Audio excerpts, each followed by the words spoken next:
Hi guys, so I wasn't here last meeting. I was attending the birth of my first kid. I had a baby girl. She was born in Santa Ana, and I actually met my wife at the Honda Center because Albert called off one day, and they had to throw me into the stand, and I was doing really bad. And they asked my wife at that time to come and help me.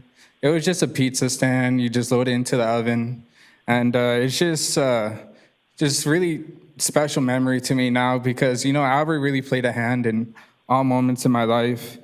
I just want to say that I saw some of you guys advocating for Xavier Becerra, and I understood why, because he also took donations from police unions and he would hide names of killer cops, and he was able to get elected as governor. And if you're able to get elected as governor doing that type of stuff, I mean, there's really no fear. I'm just here in support of releasing Albert's autopsy. The DA, the Anaheim Police Department, somebody's hiding it. And we are just very traumatized and hurt family. And we would like to know the official cause of my cousin's death.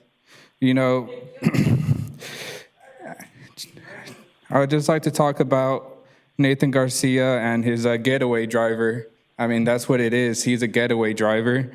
He was not turning on his body cam at the time of the murder, which was the most important time.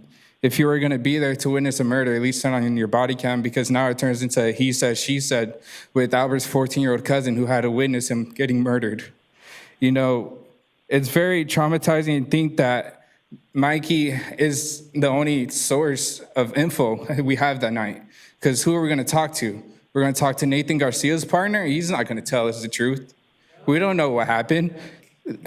What they told us is Albert's last words were, "Don't shoot, don't shoot." Why do you think Nathan Garcia's body camera, the audio is off? You can't hear that. It becomes a he said, she said problem. And that's not right, because we're a family. And we're obviously going to stick up for each other. But Mikey's a 14-year-old kid who has to now defend his 18-year-old cousin who was murdered in front of him. They said that his death was in public safety. It was for the public safety. It's also public safety, not drawing your gun.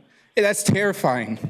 I've never been held at gunpoint, but I can't imagine if somebody came out of an unmarked car at night and just drew the gun immediately on me. I would have been running so fast in fear. That is my ultimate, it's just the worst moment to think of. And I think that happened to my baby cousin that I loved so dearly.